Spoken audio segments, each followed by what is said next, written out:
Yesterday we learned, this is the Dvar Malchut.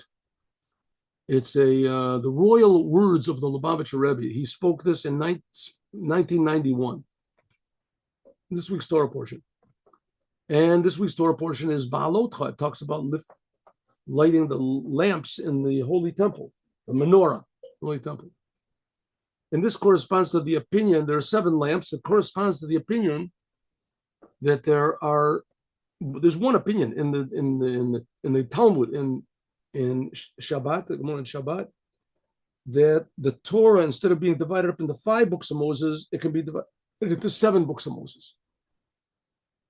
And the way that that's done is that there's 2 sentences in the middle of this week's Torah portion, and that some people say is a whole book.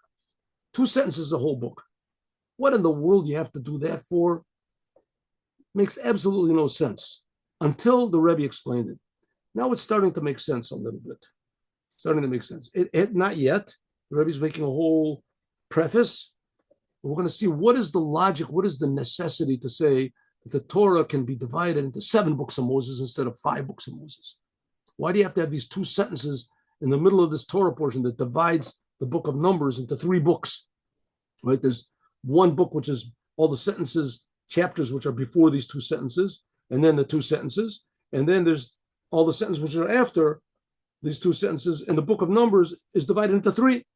So instead of being 1, it's 3. That adds 2 more books to the Torah. Okay, so why would you have to say this?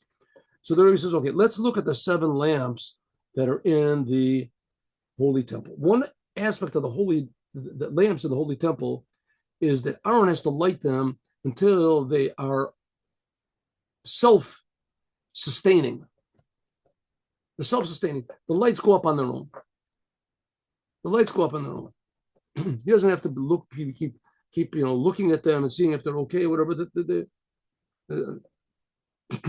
I mean, that's sort of a normal thing. You light candles, they should remain lit. What does he have to say this?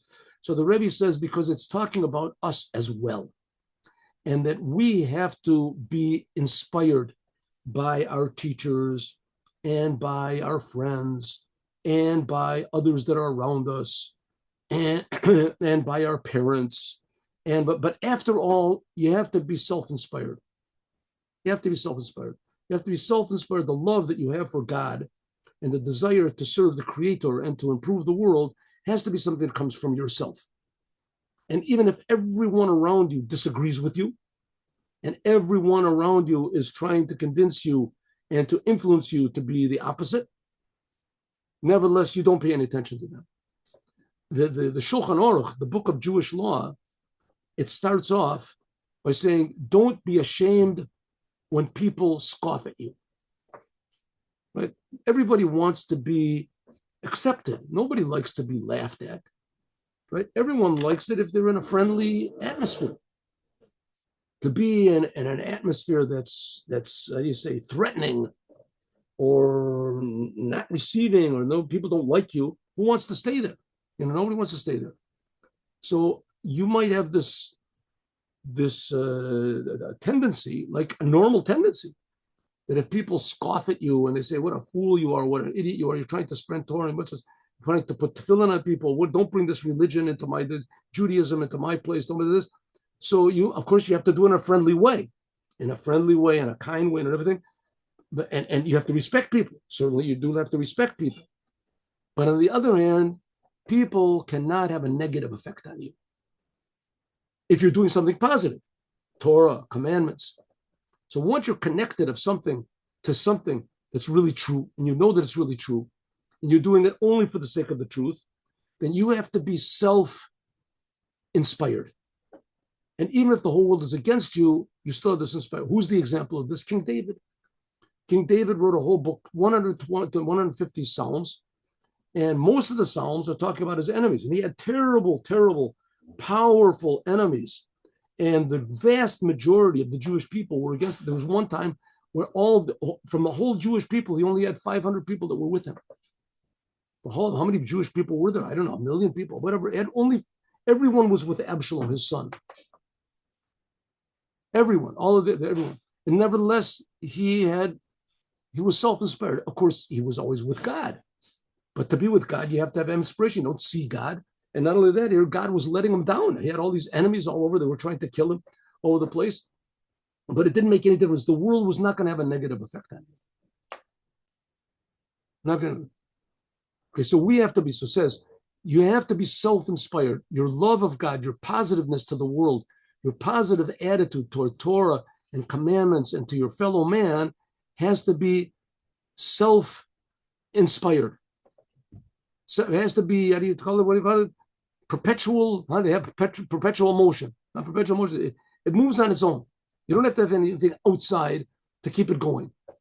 The Alder says similarly, who is so it is not just in Torah and the commandments, but also in mundane things. But that's what we got up to. Let me just have a look over here. I think that's what we got up to last time. Excuse me, one minute. Give me 1 minute. 1 minute, please. 1 minute. This is what we got up to. I'm almost sure this is what we got up to. Yes. Excuse me, having a look over here.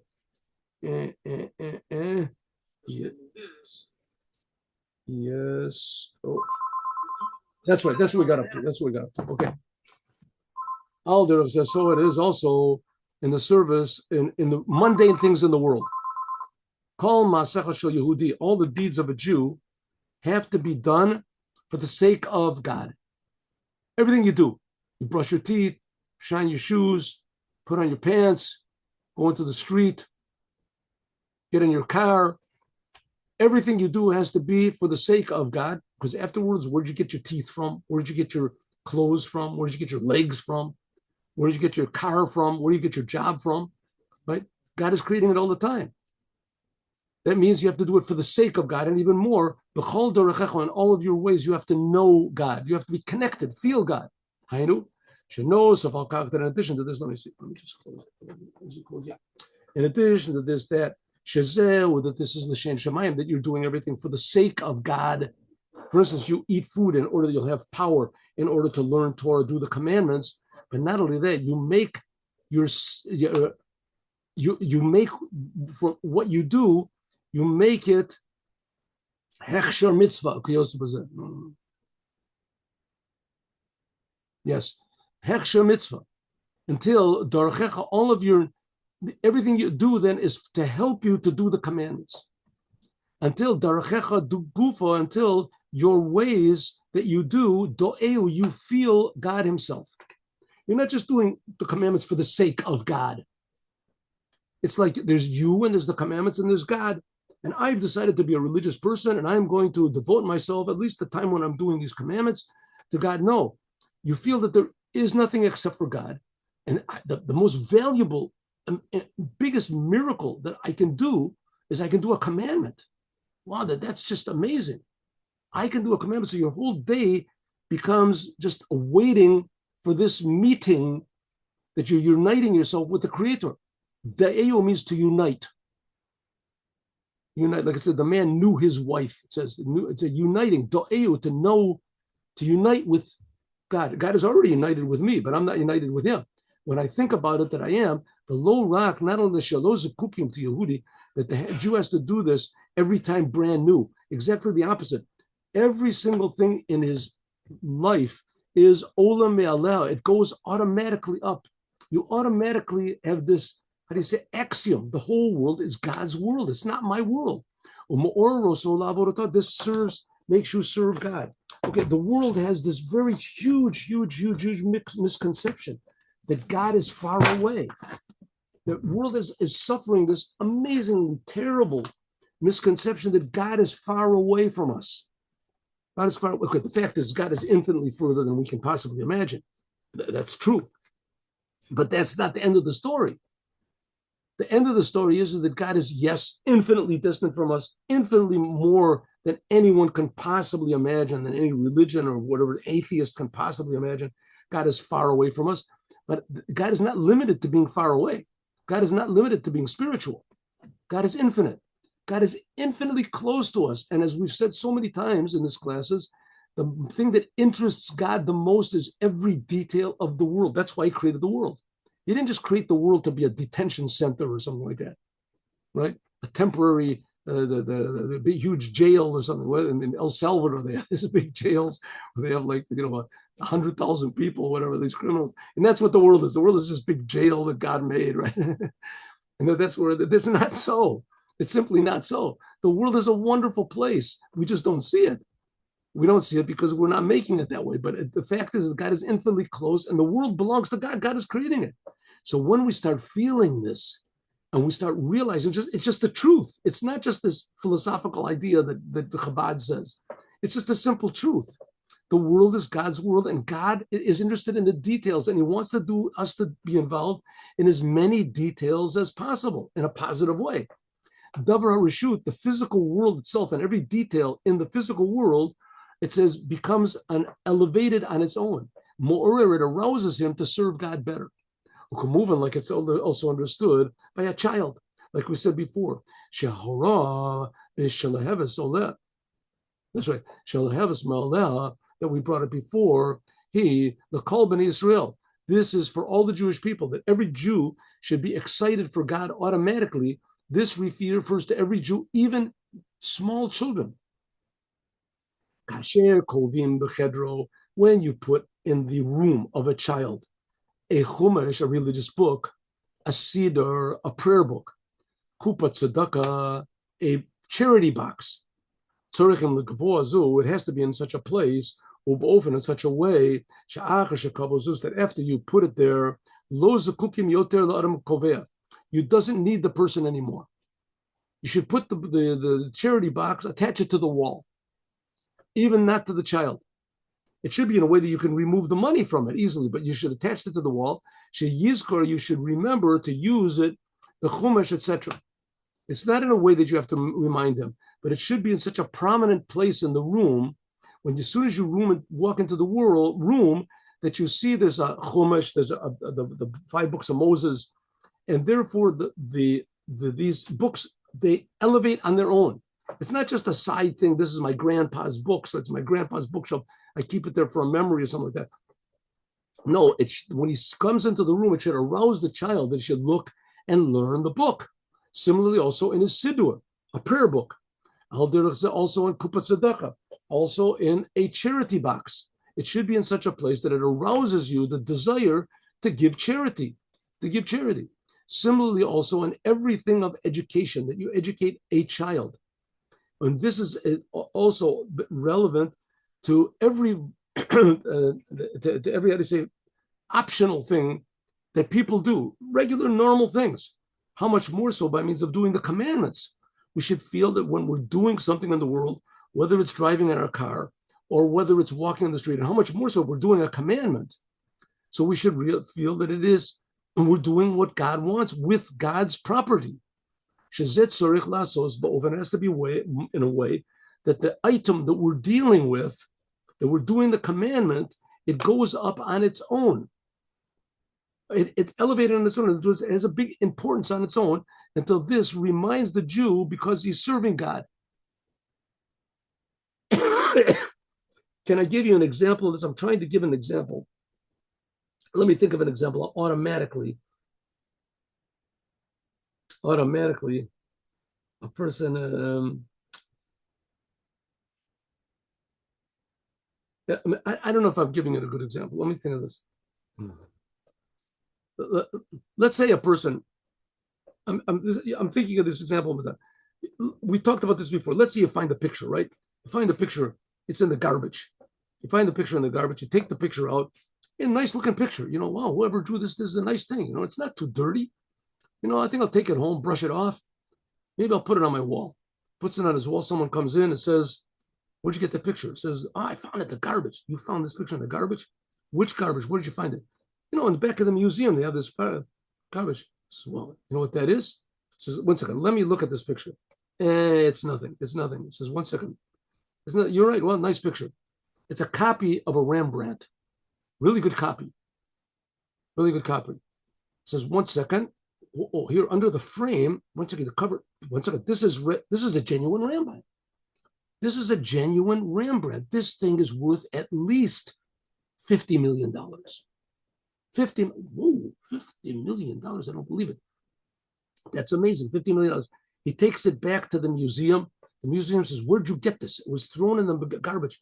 The owner of the museum says, "I don't believe it. I don't believe it. Who threw this thing away to the museum?" He starts crying. And what's the guy crying about?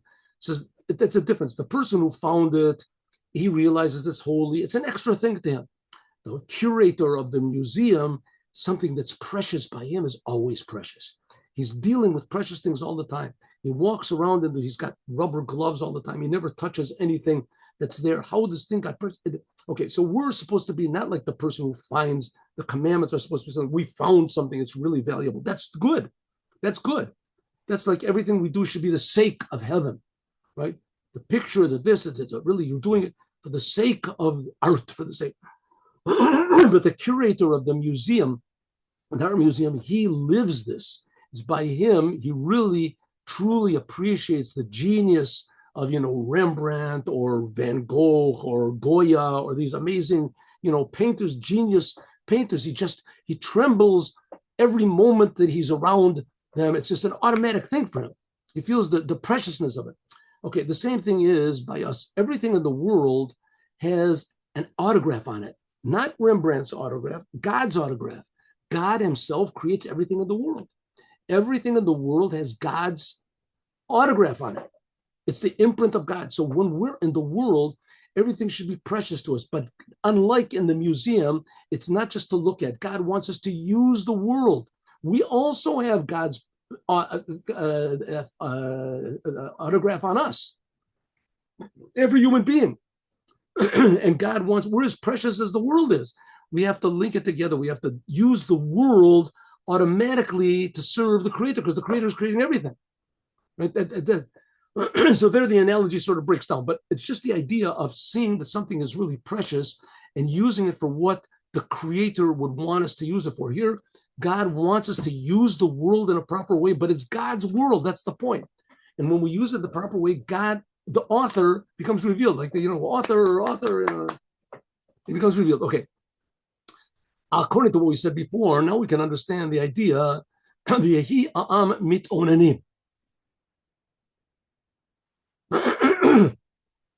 Okay, we have to go back. In order to understand this.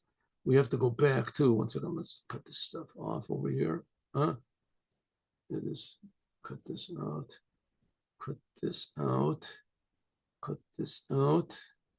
Good. And this we can also, eliminate. Here we go, okay. Now we go over here. Where is this? This is, I'm sorry, one second. Okay, we got it. Oh. Okay.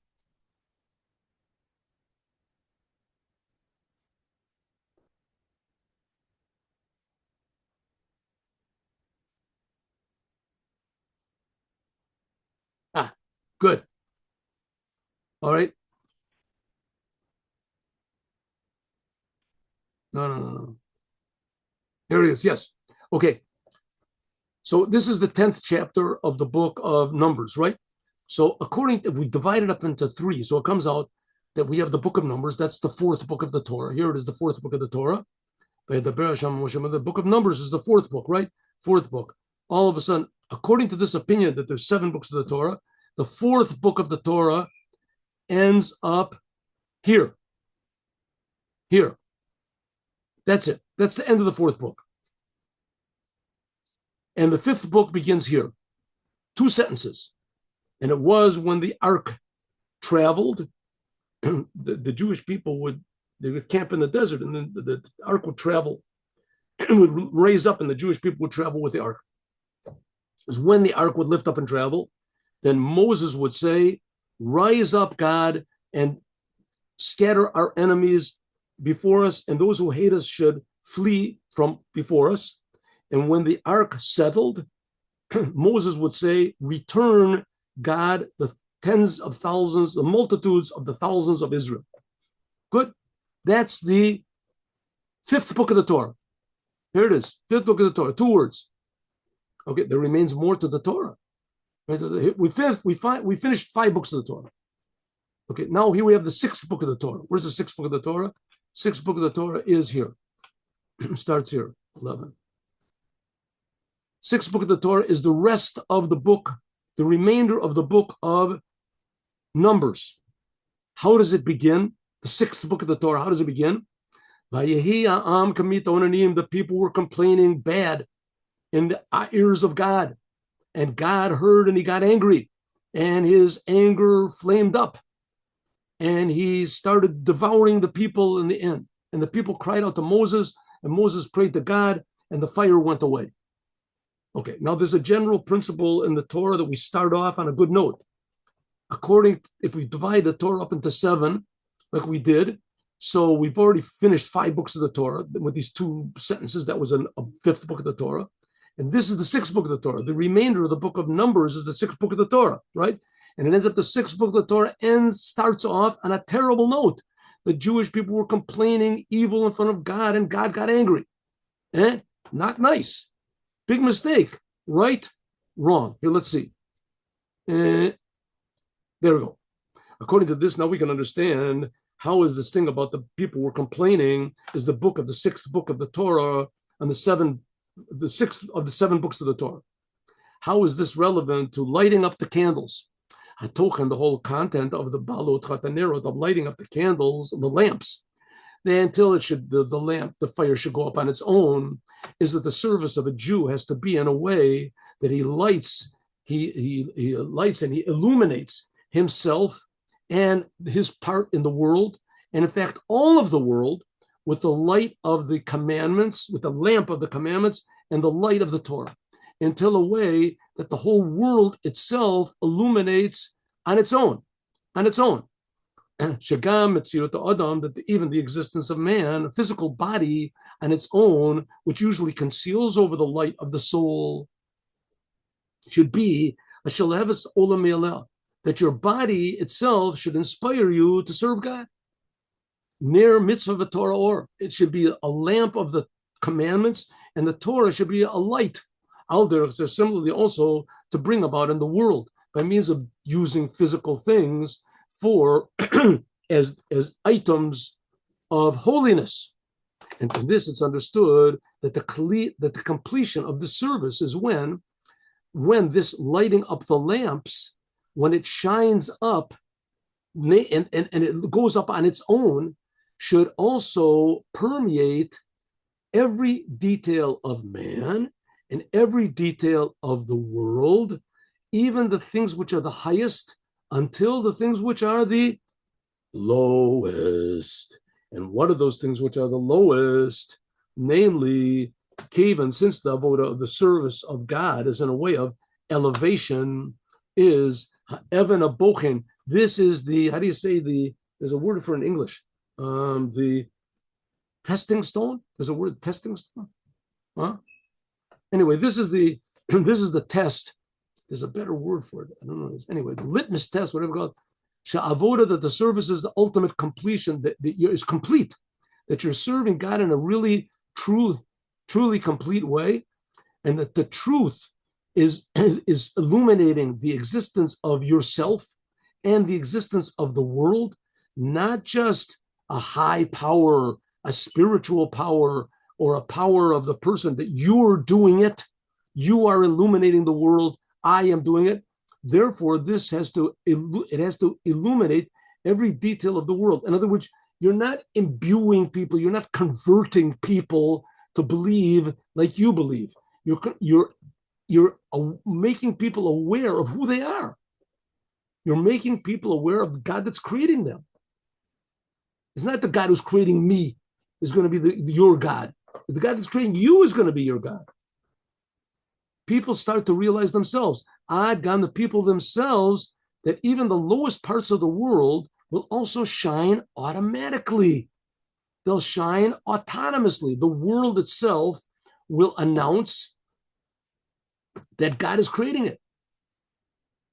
Exactly the opposite. Dav Kal Yadei, by means of this, that the lowest part of the world will shine on its own with the light of God, with the light of the Creator. This indicates that and you're serving God in a complete way, that it's shining on its own. Like it says, known thing, that Davka only by means of only the highest has the ability to come down into the lowest. All the highest of levels of the highest levels of the building depend on the foundation.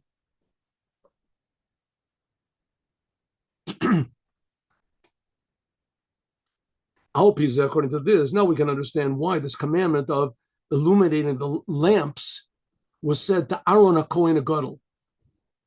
Why was it said to Kohen HaGadol? Okay, so now we can understand. That's why immediately after this lighting the lamps, the sixth, according to this opinion of the sixth book of the Torah, starts out with something bad. It makes sense because we have to illuminate the bad things as well.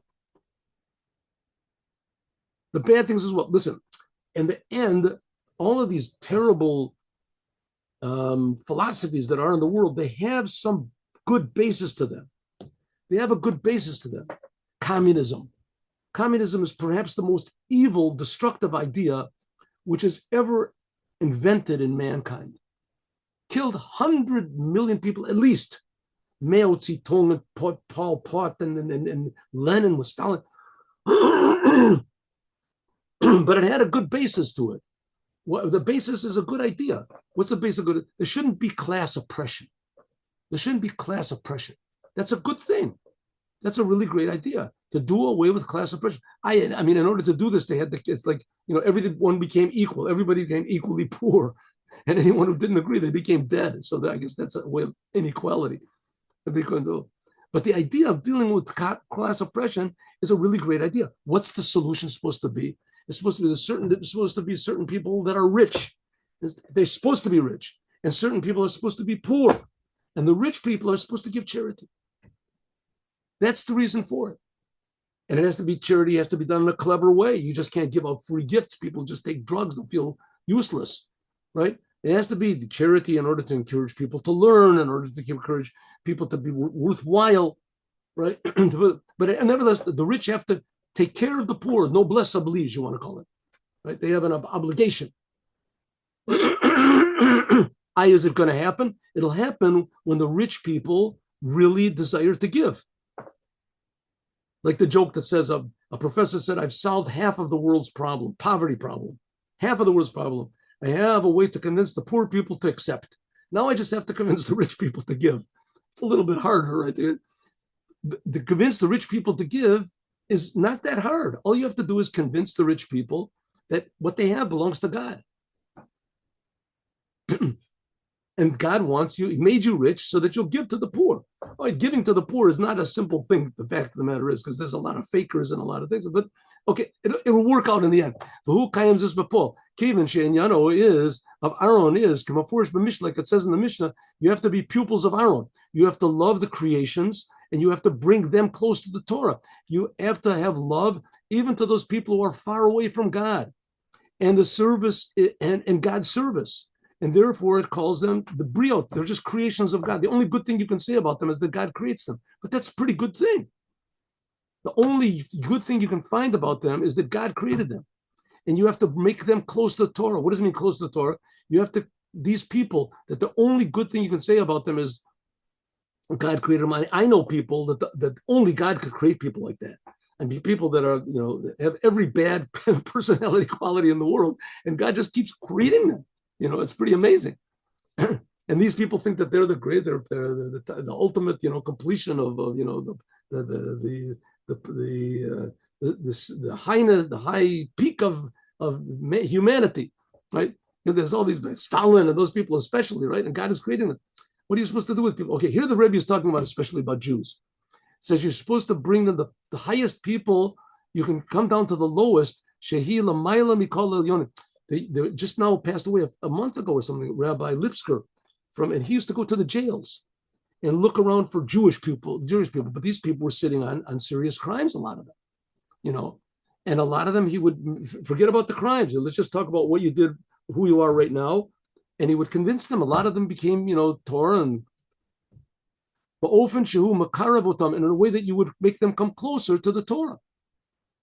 and not, God forbid, to make the Torah come close to them. In other words, not to water down the Torah, but what you give them the Torah to do little by little. But you have to let them know that the Torah demands everything.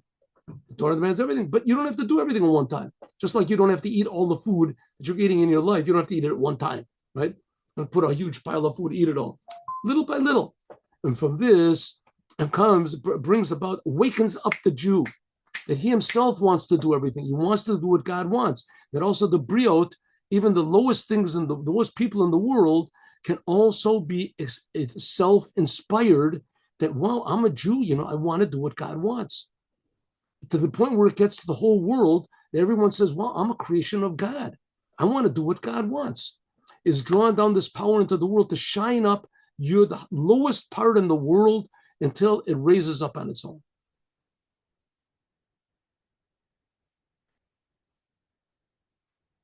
Should we leave this for tomorrow? Let's see how much we have to do. 1 second. Let's see what we have to do. I think we can do it tomorrow. I think we can. Huh? Yeah, let's just start the first paragraph. We'll get a taste of tomorrow. The difference between these two ways of serving God, we said, serving on yourself, working on yourself, and working in the world, and in detail, and serving in working in holiness, and working in the mundane world to the lowest parts of the world. This is something like the difference between dividing the Torah into 5 parts or 7 parts. As it is in holiness, that from then is drawn down this idea below, from everything from holiness, whether the Jewish people or whether the Torah is divided into these 2 divisions.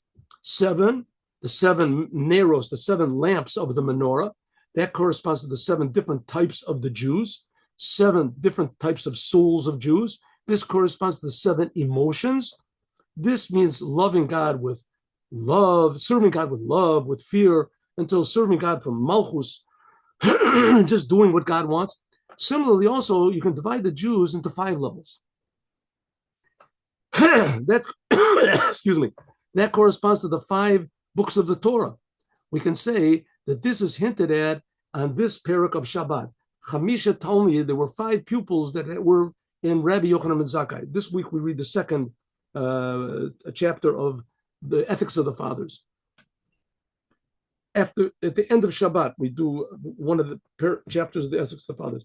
It's explained the different maforshim, different shemuchachim, that it is necessary to say Rabbi Yochanan ben Zakkai, that he was the leader of the Sanhedrin, of the High Court of Israel, and said he was the one that said when they were destroying the Romans were destroying the Jerusalem. So he said, "Give me Yavne v'chachameha." The Jews would be sent into exile, but I want the city of Yavne and the wise men of Yavne. He kept the Sanhedrin going, so there would be continuation of learning of the Torah until this very day. He had many more than 5 pupils, but in the Mishnah it says that he had 5 pupils. But all of his pupils, they learned Torah, and they can be divided into 5 different types. And we can say that that's in general, learning Torah holiness is 5.